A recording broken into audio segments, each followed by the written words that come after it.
ये एग्जांपल करते हैं।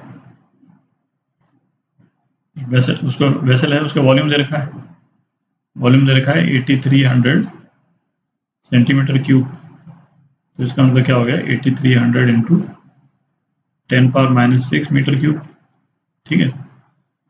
फिर टेम्परेचर दे रखा है हीलियम गैस का 300 केल्विन, और प्रेशर दे रखा है 1 एटमॉस्फेरिक। अच्छा, प्रेशर 1 एटमॉस्फेरिक प्रेशर को ना अपन 10⁵ न्यूटन पर मीटर स्क्वायर लिया करेंगे। ये इससे थोड़ा सा ज़्यादा होता है, ये कुछ है ना 1.013 इंटू 10⁵ होता है, पर अपन इसको 10⁵ लेंगे, ठीक है, क्योंकि एक्यूरेट बिल्कुल एग्जैक्ट रिजल्ट लाना उतना रेलेवेंट नहीं है, कॉन्सेप्ट ज़्यादा इंपॉर्टेंट है। तो है ना, इसको 10⁵ लेंगे अपन प्रेशर। ये पार्ट क्या पूछा, number of helium atoms in the chamber. Ideal gas equation क्या थी, nRT। ठीक है, तो नंबर ऑफ मोल्स निकाल लेते हैं तो नंबर ऑफ एटम्स निकल जाएगा। तो करते हैं इसको 10⁵ इंटू वॉल्यूम। इसमें सारे जो वैल्यूज़ हैं, बस ये एक ध्यान देना है SI यूनिट्स में जरूर रहे। 8.3 इंटू 300 केल्विन, तो n कितना आ गया, 1/3 मोल आ गया। ठीक है, तो नंबर ऑफ मॉलिक्यूल्स कितना होता था, number of moles into Avogadro number. तो ये हो गया 1/3 इंटू 6.023 इंटू 10⁻23। तो ये हो गया आपका 2.007 करीब हो गया। ठीक है, इंटू 10⁻23 एटम्स, क्योंकि हीलियम है, हीलियम तो मोनोएटॉमिक गैस है। ठीक है, हाँ, बी पार्ट करते हैं। काइनेटिक एनर्जी पूछिए हीलियम एटम की। तो हीलियम एटम जो है, हीलियम गैस तो मोनोएटॉमिक गैस है। ठीक है, तो इसकी जितनी काइनेटिक एनर्जी होगी वो ट्रांसलेशनल काइनेटिक एनर्जी होगी। ठीक है, और इस अंडरस्टैंडिंग के साथ में कि कितना था ये हीलियम एटम का F/2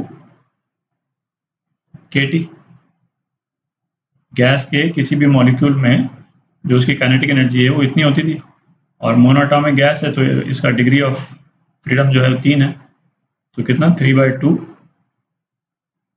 इंटू kT।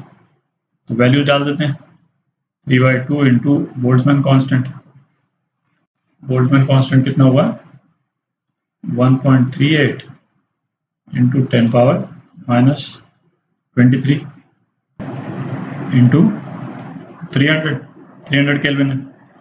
तो ये कितना आ गया, ये हो गया 6.2 इंटू 10⁻⁻21 जूल्स। ठीक है, तो ये हो गई काइनेटिक एनर्जी। ये बी पार्ट का आंसर हो गया, ए पार्ट का ये आंसर है, number of molecules, number of atoms rather. ठीक है, अब सी पार्ट करते हैं। सी पार्ट करते हैं, RMS स्पीड पूछिए हीलियम एटम की। तो ये जो काइनेटिक एनर्जी अपन ने निकाली, चूंकि ये मोनोएटॉमिक गैस है, तो ये सारी एनर्जी जो है वो ट्रांसलेशनल एनर्जी के रूप में ही है। तो ट्रांसलेशनल एनर्जी क्या हुई, half mass of atom of helium, m0 बोलता हूँ इसको, V/RMS²। ये जो है वो ये काइनेटिक एनर्जी होगी। ठीक है, तो अब मास ऑफ हीलियम एटम निकालना है, mass of helium atom into Avogadro number, ये क्या हो जाएगा, मोलर मास। ठीक है, इसको लिख देता हूँ मैं, मोलर मास।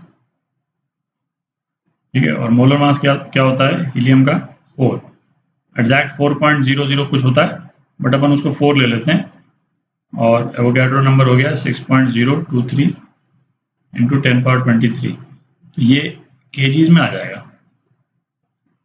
ठीक है, तो ये मास आ गया। तो अब तो इसमें केवल वैल्यू पुट करनी है। ठीक है, इसका हीलियम एटम का मास आप यहाँ पे डाल दें और काइनेटिक एनर्जी निकाली भी, ठीक है, VRMS निकल जाएगा उससे, ठीक है। तो इसको मैं कर नहीं रहा हूँ क्योंकि केवल वैल्यू पुट करके आंसर निकालना।